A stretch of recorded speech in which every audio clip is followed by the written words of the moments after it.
Hello, and welcome to this week's episode of Open Wounds Podcast. I have a guest with me today. This is Dr. Hector. He is a psychiatrist. He's based out of South Florida, I think Miami area. Is that correct? Yeah, yeah, Yeah. Dr. Hector has a wide variety of skills with psychiatry as well as holistic treatment of mental health issues.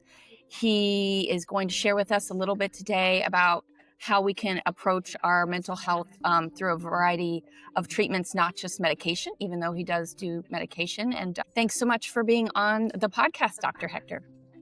Well, thank you so much for having me. And anytime I get to work with someone who's very passionate about working with people who have had traumatic experiences and stressors in their life, I'm always like, sign me up. Yeah. That's usually the type of patient that I'm very passionate about working with. So thank you for having me. Yeah, great. I really want to ask you, how did you end up in psychiatry? Like, what drew you there, and why are you passionate about this?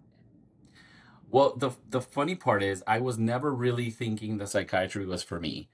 Even in medical school, I wanted to do OBGYN.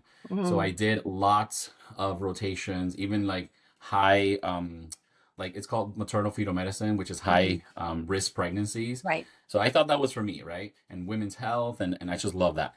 But in my last, I want to say like last 7 weeks of medical school, I was forced to do an elective in psychiatry. Uh, And my core, anyone that's gone through medical school, my core was not that exciting. So I was like, psychiatry is not for me. But in that elective, I really just something clicked. It took me back to my time as a photographer where I really would spend time getting to know the person that I was going to shoot that day. I did a lot of commercial and fashion photography. So usually you spend the whole day with your subject, right? If it's one model or two, maybe.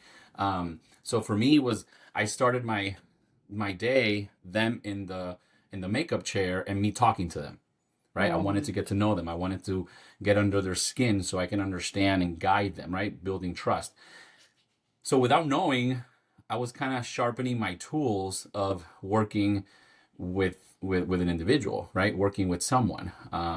And even in that rotation, I remember my teacher was like, "This is very natural for you." Oh, Has anyone told you that before? I'm like, "Well, I've always done this." yeah. So it was an easy way to get into psychiatry. And then once I got into residency and then later doing what I'm doing now, it's like no wonder I was doing all the stuff that I was doing before, right? It was preparing me for getting to work with the human soul, which is Mhm. what psychiatry stands for, right? The medical treatment of the soul. So to Mhm. me it was like, oh, so I was getting prepared for this, for this role. Yeah. And I love it. I wouldn't change it for anything else. Yeah, I think that's the treatment of the soul is such an interesting concept because I think most people, when they think about psychiatrists, they think about number one, medication, or they Right. think about that's the quack doctor, like that's the doctor you go to when you're crazy and he Yeah. works at a mental hospital or something, or there's a lot of people saying, oh, they just want to pump you full of drugs, which that's why I was so fascinated by you because you're not the typical psychiatrist. You and I were talking a little bit before about how it's holistic. It's about what are the people consuming food wise? What's their hormones? Are they Right. exercising? Are they getting enough sleep? What's their home environment like? I think there's this misconception about psychiatry. So can you talk a little bit about your unique approach to how you treat your clients and how are your patients and how you help them? Sure. So I've always been fascinated with the individual, right? Their story. So it's a lot deeper than, in my opinion, than a pharmaceutical, right? Yeah. Yes, pharmaceuticals play a big role because it controls our chemistry and all that stuff. Um, but it's a lot more than that, right? When we're Mhm. when we're getting trained, we look at the biopsychosocial, um, but we like to add the spiritual, which is Yeah. another whole other layer. So when I am working with an individual, one of the first things I try to get them to understand is we're going to work on the entire thing, right? There's a reason Right. why we call the brain the computer. It's Yeah. controlling everything.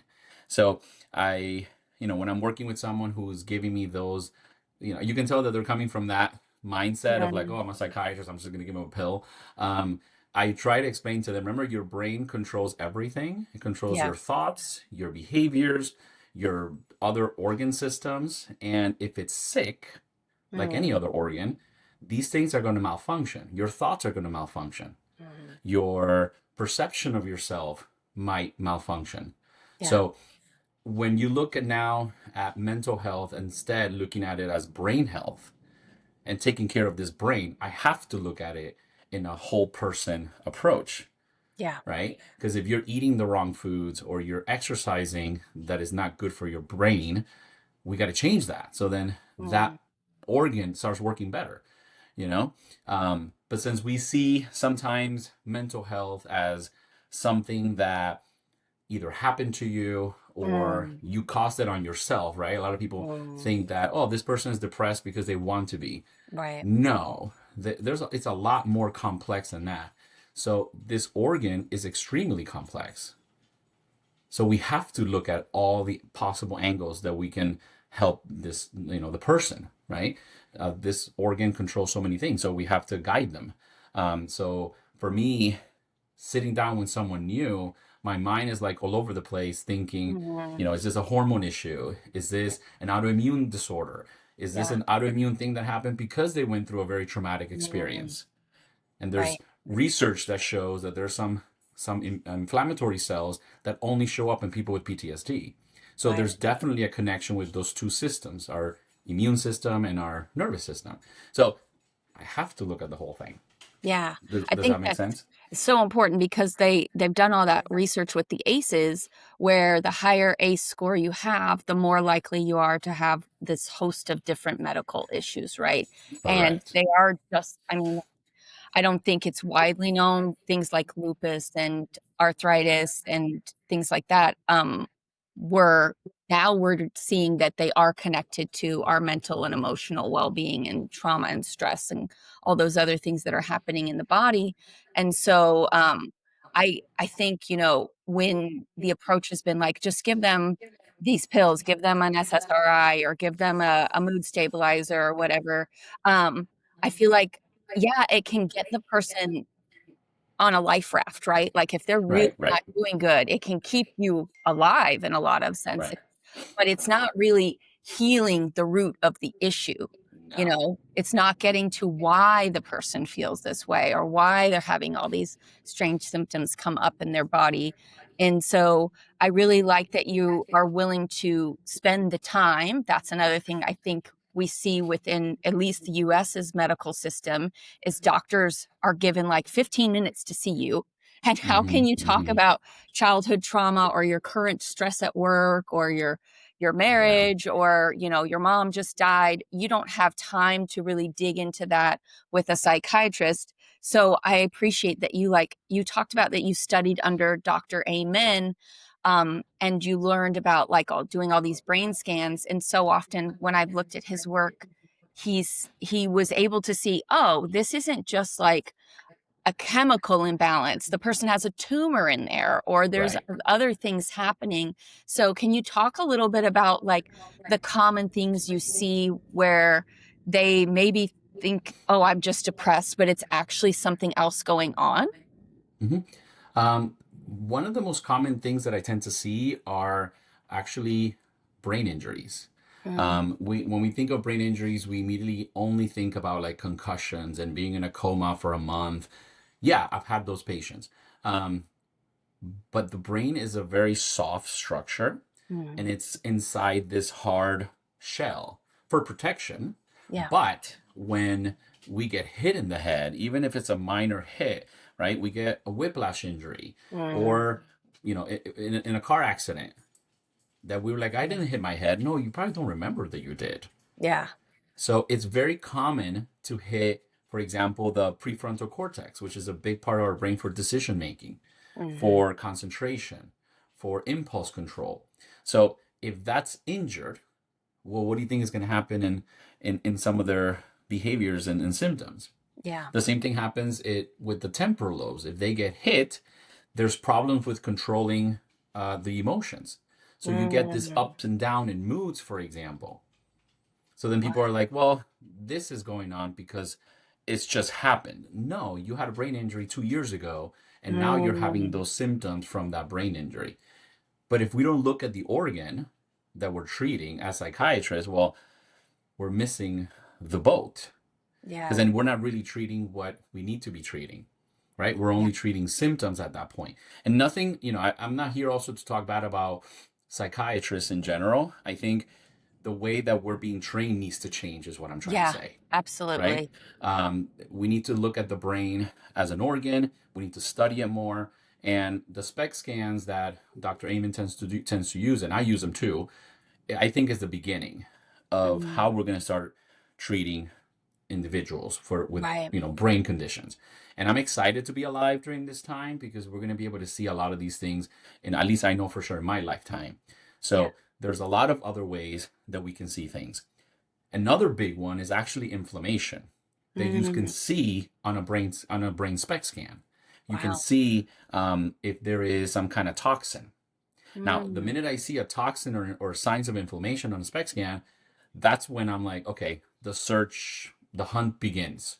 We got to mm, start now identifying what caused this toxicity. So I'm okay. never going to forget one of my patients who had been diagnosed with schizophrenia, and nothing was improving, multiple medications, um, still the same, right? And he Mm, was actually worsening. He was withdrawing more and more and more. And we scanned him. They came over. His brain was so toxic looking that the other thing I had to think about is substances. Hey, do you do cocaine? Do you do crystal meth? I mean, it was right. intense looking, right? And they were like, no, not at all. I mean, look at him. He barely talks. He can't do Mm, drugs. He can't go even buy them, right? Um, so then I said, okay, let the hunt began. The other thing that the scans tend to do is allows me to ask better questions, mm, because now yeah, it's not so much about the symptoms. I know the symptoms of schizophrenia that he's having, but what's going on with his brain that looks toxic? right. So then I start diving a lot deeper into the history. What happened in the last 5 years since he started having symptoms? Mm, No, nothing. No, think, right. think. Any Yeah. major changes? Any accident? And I remember his mom was like, "Well, he only has a kidney." Like, what? Really? Well, what happened? Yeah, he was in a car accident. He lost a kidney. So immediately my mind was like, well, Oh, kidney filters toxins. that's right. Okay, we got to look at your kidneys. Yeah. And we went and did a whole workup. His urea levels was really high. So Mm, his uric acid was very high. So I'm like, okay, that is neurotoxic.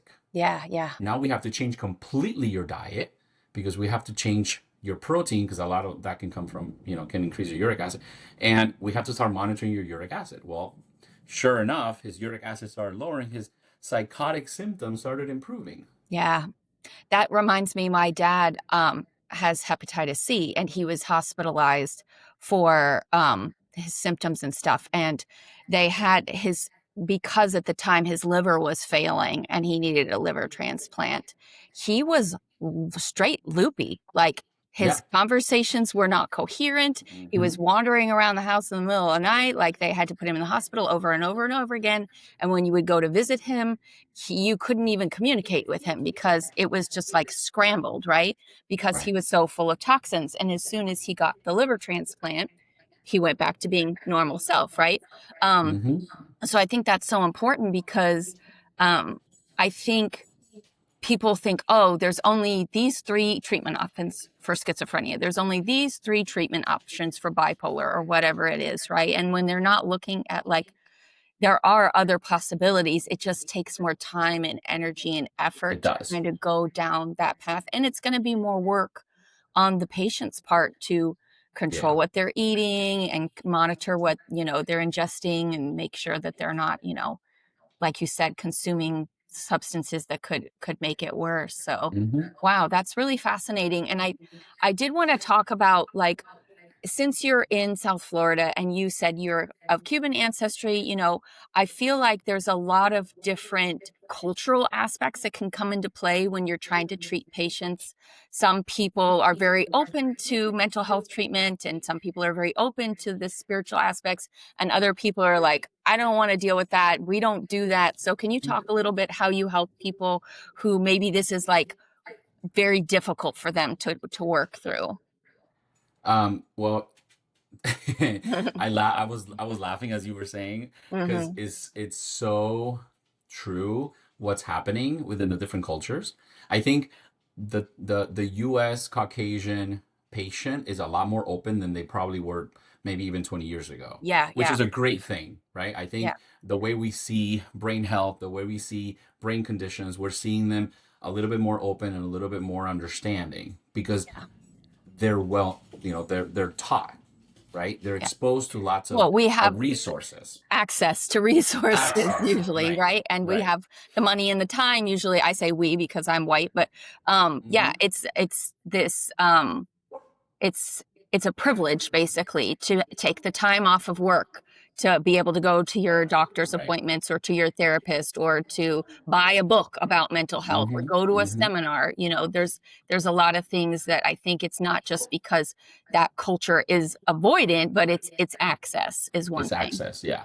And so my Latinos, it's I always laugh because they immediately take the patient to a neurologist, Oh, because they're like, no, we're not going to see a psychiatrist. I'm not crazy. So yeah, we're going to go to a neurologist. And nothing against my neurology friends, and I have plenty. Um, but it's like that's not the person that treats that. right. Right now, I So have some neurology friends that do, and then once they get to the point, like, I think you need to go see Hector, and yeah. then they'll send them to me because I was like, okay, there's something else here. But my Latino population, they do go to neurology first. Mm, Um, there's a lot less information in Spanish for yeah. them, right? Just look at books that are available on mental Mhm. health. Most of them are not in Spanish. Yeah. So they have very limited access, even if they had the means for it, they Yeah. have just limited access. So if they don't speak English and they bump into podcasts like these to actually hear it, and I'm like, oh wait, maybe that's happening to me, right? Mm, It wouldn't happen.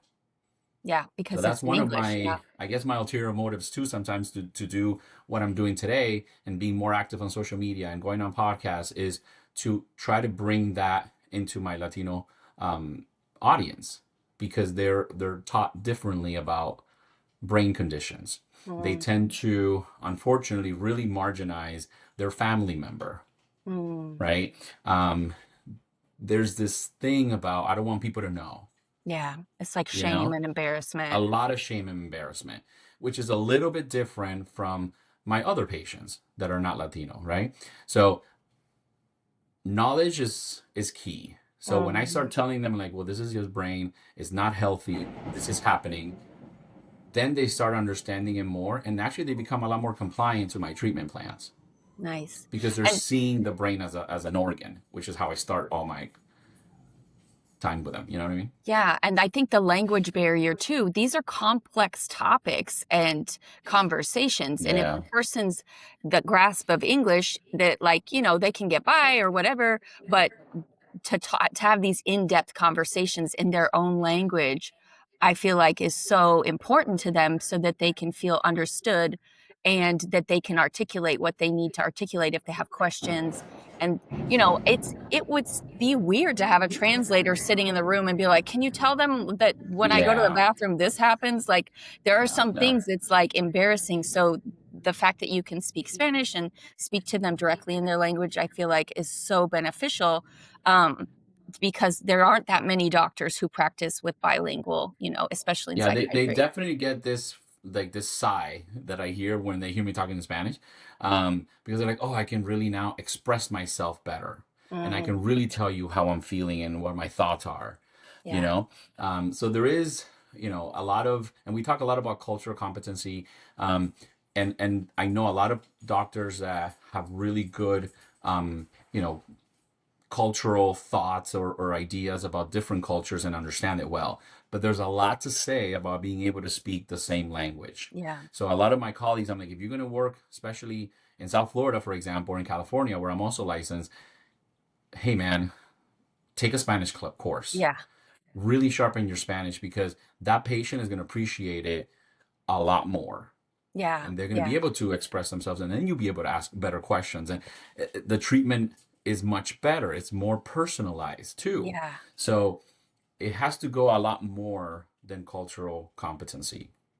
Yeah, I think creating that comfort level and that safety and trust with the patient is so important because if the patient is coming in and they feel like, "Oh, I don't know about this guy, I don't trust them." Because I mean, honestly, white people have fucked everybody over. So why would you want to trust somebody and tell them your deepest darkest secrets, right? So I think that's so important that people of other cultures are able to provide these services because it's needed so that they can It is. connect and build that rapport with the provider. So, I think this is a good bridge for us to talk about what we're seeing politically right now, especially with minority communities, because there's so much pushback, especially in the States, um, about we don't want you here, you're not welcome here, and how damaging that can be to mental health and somebody's daily functioning and their fear and anxiety and all those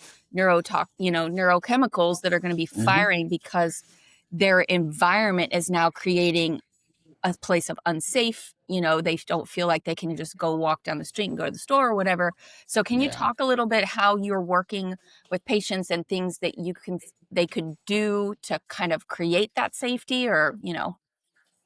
Well, a lot of the stuff that's going on politically, especially with our Hispanic or anyone that is an immigrant, Yeah. you're repressing that wound of I can't be here, Mm, right? I yeah. can't be in this place. I don't feel safe here. That's why we migrated in the first place. Yeah. We didn't feel safe over there. Yeah. So that's a traumatic experience. Yes. Now, what's happening here is we're getting re-triggered. Yeah. Like, oh wait, I can't Re-traumatized. be here either, because we saw the U.S. as my savior, Mm, right? They accepted me yeah. because over there I didn't feel safe. So what I'm seeing is a lot of trauma responses, Yeah. and it's literally across the board whenever I have a patient like that. And honestly, I just go into my trauma treatment and how I treat any patient with any traumatic experience because they're just getting re-triggered. Yeah. They're Yeah. now in a place where they once again don't feel safe. There's that feeling of uncertainty all over again. Yeah. So if they've been here for 20 plus years where they felt safe, they felt like, okay, I'm finally in a place where I can thrive, I can, Mhm. be a better person. Let me put these experiences from my past aside. If they never really treated them, Mm. now we're going to get really badly re-triggered. So all my symptoms of trauma are going to come out again. Yeah. And Yeah. it's just how the brain and the body responds to trauma, right? We get a stressor that smells like, looks like, Mhm. feels like the old one. Your body goes back into fight or flight or flee mode all over Yeah. again. So then you Yeah. have this extreme high level of tension within any immigrant, not just Latinos, Yeah. right? So it's really scary for them, which I totally understand. Yeah, I think that you brought up an important point about the reason why they came here was because where they were living before was not safe. I saw a clip about that today. Like, they didn't come here just because they wanted a fun time. Like, Right. nobody leaves where they were born and raised and their culture and the land Hmm. that they were from for no good reason. It's because they Right. were not safe, they were in danger, there was things happening, that they couldn't their family may not have survived if they hadn't Hmm. left, right? And so when you see them coming into this environment now and there's so much hateful rhetoric and so much pushback, I can see how it's just going to reopen all that stuff and they're going to be operating from that place again of like fight, flight, freeze, fawn, right? Hmm. Um, so when when we're seeing these things, like, first of all, like, people who can help advocate, I think that's important to help provide support and community to your neighbors and friends and coworkers and things like that to help provide them safety if you can. Um, but what is it that you're seeing that you, because I feel like it's kind of like a really horrible situation. Like, what are we supposed to do to help these people feel safe when our government is literally like hunting them down? Like I'm kind of lost for like how can they even feel safe in these situations, right? Well, it's the same thing if anyone is triggered for another type of trauma. It's really difficult for anyone around to make them feel safe because now their brain is just locked in on that fear. Yeah. So even if we tell them a million times it's going to be okay, hey, you can count on me, whatever, that brain, if it hasn't had proper trauma treatment, is just Mhm. going to be locked in on that fear. Yeah. No, I don't care because of this, right? Yeah. And I was chased before. I'm being chased again. Yeah. So I got to go back on survival mode all Yeah. over again, right? And then you start thinking, well, where else am I going to go? Mhm. I can't go back to my country. Yeah. I think about my own family leaving Cuba, and it's funny, it's interesting how you said that, and immediately my mind went there. It's like, yeah, we didn't leave Cuba because like, oh, let's go on a trip to the States just for fun. Yeah. No, we knew we were leaving Cuba because we were given nothing. Mm. Like there's no concept of going to the store and buying the things that you need for the week. Yeah. I remember I explained this to one of my friends, that you're given like a little book and you tear out whatever you can get and they give you. So, for example, if you don't have anyone under the age of 8 years old in your household, you don't get milk. Oh, You wow. just don't get milk. You can't just go to the store and buy it. So, to him was like, wait, what? I'm like, Yeah. yeah, it's a lot more than just the political side that we see in the news and all the stuff. It's also just resources like food Mhm. that you just don't have access to. Yeah. So think about all the memories that now are going to pop in someone's mind who is being re-triggered. Wait, I Yeah. got to go back to that Yeah. because where else am I going to go? So it's a huge issue for anyone who has experienced immigrant trauma. So it's scary. So what I always try to make sure my patients do is we have to start treatment for trauma. Mm. So I don't focus too much on what is happening to them at the political level, what is their mindset politically and all that. I focus on trauma response treatment, Nice. So I have my team of amazing trauma therapists who Mm. are very knowledgeable in how you treat these kinds of conditions because this is not very easy. No. This is not delicate. This is very delicate. This is not just something that here, take this and Right. that fear is going to go away. Yeah. No, Well, because because we the need to fear now is rewire you. rational. Like, it's very Yeah, logical and rational to be right. afraid right now of your Hmm. safety and your family members. Like, these people have come here legally and they're going to their court proceedings and they're being taken during their court hearing that they showed up for Yeah, because they're trying to follow the legal channel. So the fear right. is legitimate and I'm not trying to diminish it. So with the therapy that you would be sending them to, would this be like EMDR or talk therapy or cognitive behavioral therapy? Like what are the resources you usually provide to somebody? Yeah, I definitely match them with someone who is very well versed in EMDR. We need to rewire how those memories are Mm, in your brain, yeah. right? So now when you're facing the stressor that looks like, tastes like, smells like, Hmm. feels like this one again, I'm not going to have that same response. So then I can think logically, Yeah. right? Because then we go into this system that is very emotional, irrational, impulsive, and then we could make bad decisions because Yeah. I'm in this state. So I have to bring them back to a more cognitive mind. So it's like, okay, let's treat these trauma responses so then you can think logically too. So when you're making these kind of decisions with your lawyer, with anyone, with your political status, then you can do it correctly. But you Yeah. did bring up a very interesting point, which is many people who are doing it legally. Yeah. I mean, everyone that I know is doing it legally. Yeah. Yeah. I That's think the the illegal methods have not been happening for many years. Yeah, yeah, yeah. So these are people who are following the process, and then that's happening. Yeah. So Yeah, it's scary because they like feel we they're saw walking into a trap. at the Hyundai factory in Georgia, all those people were legally, they had legal documents to come in and set up that Hyundai factory. And the tariffs were supposed to bring jobs back to America. Here we are trying Yeah. to build a car factory, and you deported all the Korean people that were here to set up the factory. And I was like, they were totally legally here. They're not going to come Yeah. here. This was a job. This wasn't for fun. Yeah. They weren't coming here to go to Disneyland. Like, this is crazy. And so, Yeah. yeah, I think the fear is legitimate. The fear is real. And I don't want to minimize that and be like, oh, just go to EMDR and you won't be afraid anymore, No, because right. that there's legally, things are happening that we cannot control for. And the fear is very valid.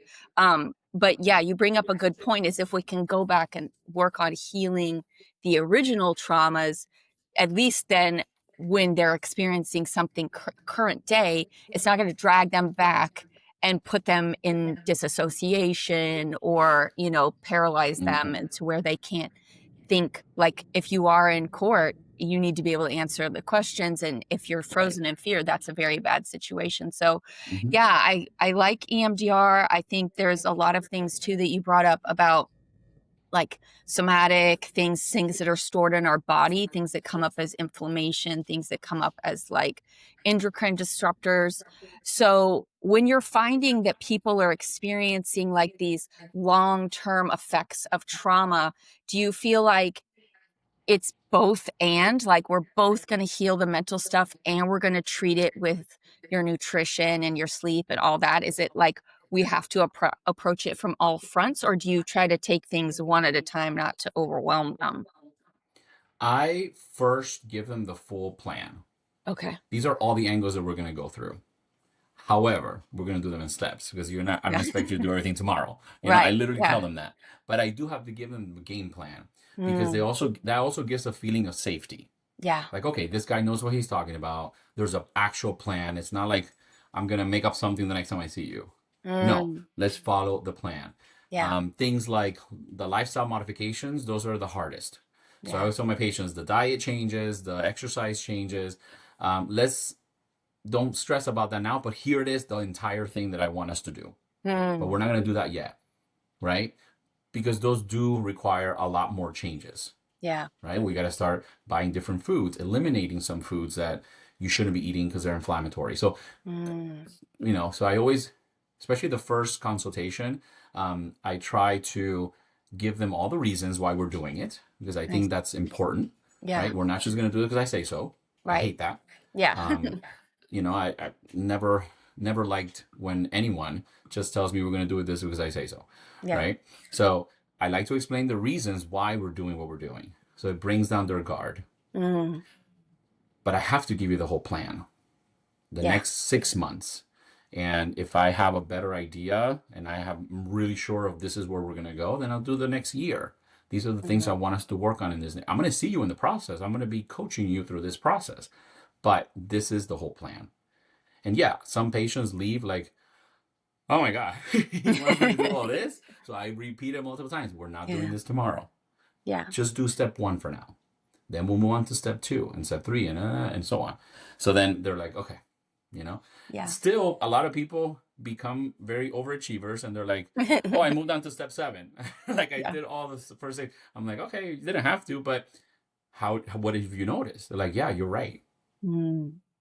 It Yeah, was I think hard for me to make that change. you're so miserable and you've tried this and this and this and this and this, and you finally see somebody approaching it from a holistic way. You're like, oh, if this could make me feel better that I've been trying to work on for decades, yeah, I'm going to be all in. Because that's the thing I see so frustratingly in the industry. Is like, I have my therapist, I might have a psychiatrist, I might have my MD, I might have an endocrinologist or a neurologist, but none of them are communicating. and there's no holistic plan that everybody's working on to help me move the needle forward, right? And so I might make a little bit of progress over here, but over here isn't really being addressed, so then I'm still feeling like crap, right? So can you talk a little bit, because you said you were passionate about collaboration across Hmm. the all of the, the providers that someone's interacting with. So can you talk about like why that's so important for people to feel better and actually see results? Yeah, when I started working as a doctor, I noticed immediately that disconnect. Yeah. And I'm like, okay, this is not this shouldn't be like this. Yeah, the You doctors know, so don't talk to each other. no, they and look at the technology we have today. Hmm. Come on, I this know, is I'm always like, easier. how did you not get the chart from the hospital? How do you not know what they gave me? I was like, it's in the Exactly. computer. Yeah. So it's like, come on, like we have all resources possible that we can have a 10-15 minute call, Yeah. right? We're all professionals. We know what we're talking about in our own fields.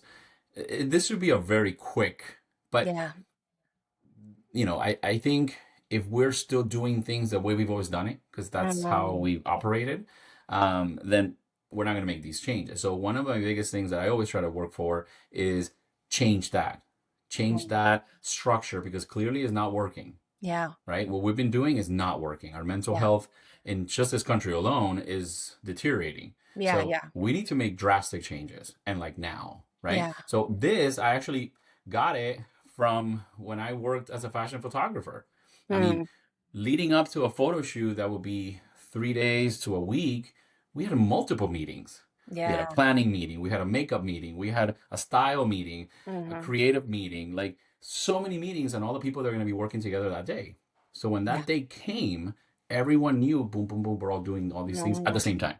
Yeah. So if we work so hard to put a photo together, why can't we do the same thing with a human being, Yeah. Yeah. with a person that can Yeah. drastically change their trajectory of their life, Yeah. their family Their life, longevity. Yeah. you All that. know? So we need to change the way we communicate and collaborate with each other as Absolutely. providers, all providers. Yeah. So I do get very positive feedback from many therapists, psychologists. They're always like kind of surprised that I want to meet with them, Mhm. which kind of gets me into like, wait, why are you surprised? You shouldn't be surprised. Which is that tells you there's a problem, right? Yeah. Right? That Tells you we're that not the doing other it as doctors. psychiatrists aren't doing it. Yeah. Right.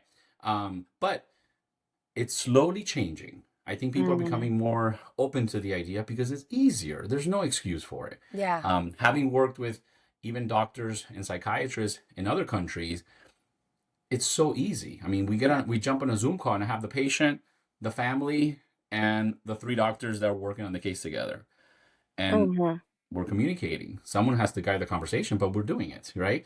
Yeah. So that needs to change. Yeah. And that's one of my my plans, hopefully, to keep advocating for that kind of change. And Yeah. some psychiatrists in the US immediately tell my patient, no, I don't want to talk to him. Mm. And I don't know why. I have in my theories as to Yeah. why, but I'm like, come on, man, like we're working on the same case. Yeah. If I have information like a What do spec you, yeah. scan or something else, can we collaborate so you can kind of hear me out? Yeah. We might have to drastically change the whole treatment plan for this individual because of what we saw. Yeah. It makes your job easier. Our Mhm. patients get better much faster, Yeah. and compliance improves drastically because the patient feels like, oh, okay, I have multiple people Mm, that I are have a paying support attention to me team. and I Yeah. have real support, Yeah. So it's so easy for even compliance to drastically change. Yeah. I So think that's a we good need to be point doing it. for even the patient themselves to try and advocate for that. If they're seeing there's a disconnect and they're hearing from one doctor something different than from the other doctor, to just be like, hey, can we have a team meeting? Can we have a Zoom? Can we all please meet like once a quarter or once annually even to talk Yeah. about my treatment? Because especially if you have with complex PTSD, we usually do see on the long term, like you said, there might be endocrine issues, there might be inflammation issues, there might be substance abuse issues, there could be a whole host of things that the patient is needing wraparound support with, right? And if the doctors aren't willing to communicate, you know, maybe hopefully you can find another doctor who would be. But I know in some instances, like where I live, we have maybe one neurologist on the island. And if you want a different one, you have to fly somewhere else. And so, yeah, I think we as patients can start advocating like, hey, can we all please communicate? Like, can you send Yeah. those scans to this person, and can that person send this over here to this provider? Because I think that's so difficult as the patient when you've been doing, you feel like you're doing what you're being told, and Right. yet you don't see any results. So that's another frustration I see for people with complex PTSD, as we feel like we're putting in the work. We feel like we're going to our appointments, we're asking for treatment, we're asking for things to happen, but yet we don't see our stuff getting better because it's not being holistically approached, right? Yep. So I yeah, I agree. think that's really important. So I know we don't have a whole lot of time left. I know that you do some virtual work. And you want to talk about how if somebody's not located in South Florida, well, if they are in South Florida, how can they come see you in your office? But if they're not in South Florida, how could they work with you? So if they're in Florida and even California, which are the two states that I'm licensed, I always tell patients, I really need that for if I need to prescribe something, Hmm. right? And to also show that I'm treating you and I'm the primary treating psychiatrist. So Okay. I always, my practice is the White Butterfly. So I direct them to whitebutterflyclinic.com, which is our website, and everything is in there, how I work, who we are, the team that I have, and how to contact us. That's pretty straightforward. But if someone's living in another country, even, right? Hmm. I just before I got on a call with you, I have a patient who has to go back to Germany because she's Oh, wow. from Germany, right? Um, and I immediately tell them, okay, who's your treating psychiatrist over there? Yeah. And if you don't have one, let's find someone who wants to collaborate with me Hmm. so That's we smart. can work together, Yeah. right? So I work more as I guess, as a coach in that Hmm. aspect, but I work as a consultant psychiatrist. Yeah. So when I'm working with another doctor in another country, that's my first take, and Oh, I have to tell them we got to meet before we see the patient together. Or you're welcome to join us and which I've done many times, especially with my Mexican patients, we're all on the same call. They're seeing their patient and so am I, and we're all talking and doing the same thing at the same time. So it's totally possible, yeah. you know? It's just, is the other person willing? Yeah. When there's a will, there's a how. Yeah. So if that provider, whoever they are, wants to, that's my first question to the patient. And if not, then find someone who does. Right. Yeah. That's I it. think too, like for me, sometimes just getting consults with someone like you, I could be like, hey, this is what I'm doing now. What could I go back to my doctor and ask for? Could I ask for a scan? Could I ask for them to do a special lab? Could I ask for them to do this special thing to test me for something, right? Because I realize the more we know as patients, the more we can go in and ask for things. I have had doctors, especially when I was with Kaiser, where they were like, nope, not doing that. So that's why I left and I got a different insurance, Yeah. say luckily, because now I can doctor shop, and if my provider isn't willing to do that, I can go to a different provider, and that provider will be like, oh, why do you want that scan? Well, I had a consult with Dr. Hector and he recommended blah blah blah blah blah to see if I have Hmm. Hmm. Y and Z, and then they'll be like, okay, sure. Like, why not? So I think that's so important, even if the person is just reaching out to you to kind of like get some hints and insights and a roadmap of things they can try that maybe they haven't thought of. Um, Hmm. especially if they're doing the things they think they should be doing and they're still feeling like I'm still feeling tired, or I'm still feeling like I don't want to get out of bed, or I still feel anxious all the time. Like I think that could be so helpful if they utilize you as almost like a resource to consult with, to get what they needed. Yeah, and that's how I work with those patients. Um, but I always tell them make sure that they're cool with it, and if not, then like you did, find another one that is. Yeah. That's one of the beauty that I think is happening in our healthcare industry in general is people can shop around Yeah. and good. I try to educate my patients as much as possible. Yeah. I believe that patients are not dumb. They're not Hmm. stupid. I can Yeah. explain things to them just like I can explain it to a 5-year-old. Yeah. So if I'm not doing it, it's because I don't want to, Yeah. period. Yeah. You know? And an educated patient is a good patient. Yeah. So, and then they come to me with more questions when I see them next Hmm. time. I want them to. That always reminds me of my mom. And I learned it. And I think now today, that's why I'm really okay with moms and spouses drilling me and asking me a million Yeah. questions, because I saw my mom doing that when she would take us to the doctor. I Yeah. remember a doctor would like get really upset when she was around because she's like, oh, it's this mom, Here's right? this mom. But Yeah. I'm like, dude, this is your child. Of course, Yeah. I want you to ask me all the questions. Challenge me. And Yeah. if I don't know, I'll tell you. You know what? I don't know. I'll Yeah. text you later and I'll tell you what I saw, or I consulted with another person. Hmm. Because that's the thing too. When you start collaborating with other providers, then you become a really good network of Hmm. resources. Yeah. So true. So if I'm not an expert in, I don't know, IBS, Yeah. you know what? Let me consult my friend who's a GI doctor and see and understands how IBS is connected to the nervous system. Hmm. And I'll get back to you on what that GI doctor is putting you on. Yeah. I've, Yeah. I've done that. I did it this week. So it's like, once that happens and my patient is well educated, then they're going to be asking me smart questions. And I Yeah. want them to. Yeah. You need to be Exactly. educated. This is your brain, not Yeah. mine. And I want you to fall in love with it, take care of it more Yeah. than me, right? My job is just to give you all the options that I know that you can do to improve the symptom that you have. And even if we're at that place, like you mentioned earlier, I'm doing all these things and I'm still having some fatigue, I'm still tired. Even I'm like, okay, I'm missing something here. Hmm. What am I missing?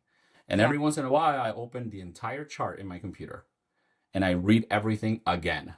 And I'm Yeah. like, what am I missing? Yeah. We're humans, right? We can make mistakes. Yeah. Or And there's or not necessarily a mistake, but maybe I just missed and something that they told overlooking me it. because Yeah. there's so much information. Yeah. I So mean, it's let so me look at this complicated. again, you know? And one of the things that I think is great in our times is AI. Hmm. Let's use AI to enhance how we're working. So if Yeah. I have so much data on this individual, use AI to help you think and put the data together. And I've done Right. that. What am I missing here? Hmm. Now, the AI is still not a doctor. Right. So I But always it tell can people, tell like, you, don't hey, use it, you you never got know? a thyroid test on this person or something, right? You Like, know? yeah. And I'm pretty sure my ChatGPT is pissed at me because I'm like, no, something more. Yeah. Think, and then I lead it, right? Yeah. Think endocrine. What's Yeah. happening here endocrine? Yeah. Am I missing something? And if they give me an idea, I go and I research it. Yeah. And then I go back to you. Hey, you know Yeah. what? I'm suspecting this. Mm. Let's test it. Right. Let's do a lab work. Let's test this. Let's do a study and find out if it's that. And if it's that, there you go. We'll treat it because we're still having some residual symptoms. Yeah. So what Yeah. could it be? You know what I mean? That's smart. Well, and I know you mentioned you're writing a book or it's going to be released soon. Do you want to talk a little bit about your book? Yes. So I've always been very fascinated with emotional intelligence. And my first book is The Power of Emotional Intelligence. It's focused on the part of our brain that controls that. Mm. But that part of our brain can also, if it's hurt by a trauma, can turn into what I call the inner bully, where we Oh, this have is this like fascinating. little voice that is always telling us I'm not good enough, I'm Mm, broken, should be thrown away, I am someone's problem. And mm. many of my patients, unfortunately, because I treat a lot of trauma patients, they think that way. Yeah, yeah. And then that thought process starts becoming real in their mind. Like, I am stupid. They I absorb that am this identity. person, you Yeah. know? So that's where I'm now doing a lot of research, and it's working on how do we rewire Mm-hmm. that system that has been wrongly wired because of the traumatic Yeah. event. Yeah. So how do we rewire it back? Mm. So that's where I've been working on now, and hopefully in 2026, that book will come out. And it's about scars. I Mm. think of traumatic experiences as scars, Yeah. as wounds, and sometimes most of us just put a band-aid on it Yeah. and let it rot. So Hmm. I use that analogy a lot with my patients where it's like, okay, we're gonna go do some EMDR now. It's gonna hurt Yeah. a little bit, right? It's like pulling that band-aid. If you pull a band-aid, I have hair on my forearm. So if Yeah. I It's gonna if I rip pull a your hair out. band-aid, it's gonna hurt. But Yeah. it's not gonna hurt as much as leaving that wound in there Yeah. rotting Yeah. because we That's have to debride it. that's why I named the podcast Open Wounds, because it felt like as I was going through my treatments, I was like, why aren't these wounds healing? I'm doing cognitive behavior therapy, I'm doing DBT, I'm meditating, but it feels like this wound is like festering, right? And so I think you need the right tool at the right time and the right treatment. And it's like, I love that your approach is so holistic, because sometimes there's just something we don't know that we haven't tried yet. It's something out of our awareness. And I think that your book sounds fascinating. I will definitely link your website and your book under the show notes. That way people can click on it if they want to work with you and they can read your book. I am probably going to go get your book. Do you have it on audio, like an Audible file? Not yet. I need to. I Yeah, think that's the next step. But I started working on the workbook for it. good. Oh, Because cool. I make a lot of workbooks for my patients. So I actually put Fabulous. together something called the Power Up series, and that's free on our website. Oh, wow. I focus on traits that I think we all need to sharpen. Mm, And in mental health, we focus a lot on symptoms, yeah. pathology, where I'm also a believer of like, well, let's work on improving your confidence, your Yes. resilience, Mm-hmm. your integrity, Yeah. your the feeling of connection. So I put together that series mainly because I noticed a lot of my patients got to the point where they're just tired and they don't want to do Mhm. anything else. I'm like, okay, well, let's start small again. Yeah. Let's do these little tiny workbooks. So I do these workbooks for my patients, and then I just started putting them together for people, and they're on my website. Oh, Um, nice.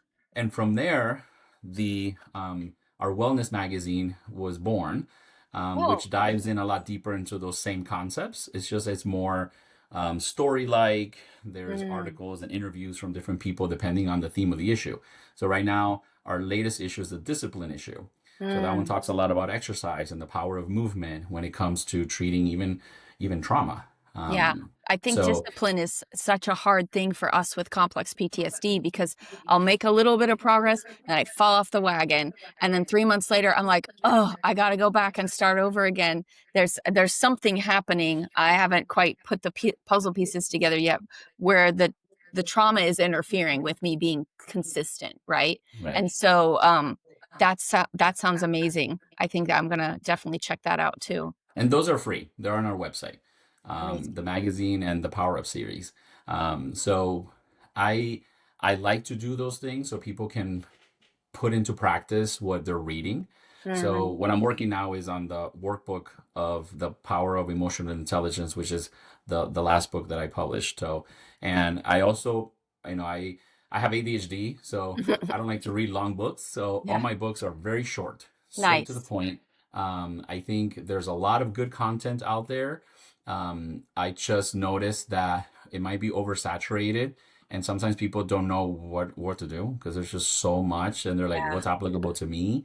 So I Right. try to keep a lot of the stuff that I do short, straight to the point, practical, tangible, so then you can actually do it, Yes. you know? So that's the thing. But I'm pretty sure because so far where I've been getting to is my trauma focus book that I was telling you about. That one's gonna have to be a little longer, because Mhm. there's just so much It's so good complicated. information. Yeah.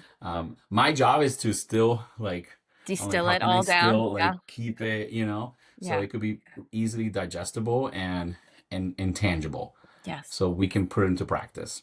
And all your materials are available in Spanish as well. Is that Yeah, true? yeah. Awesome. So if everybody, wants to look it up and they want it in Spanish, go to his website, White Butterfly. Is it whitebutterfly.com? It's whitebutterflyclinic.com. Clinic.com. Yeah. Awesome. Well, thank you so much, Dr. Hector. I know you have a busy schedule, so I'm going to let you go, but I really appreciate it. And maybe when your next book comes out, you can come talk to us about that book, because I think it'll be I so would love helpful. to. I would Yeah, love to. I think it's going to be perfect for your audience. great. Thanks so much for listening and watching, everyone, and have a great day.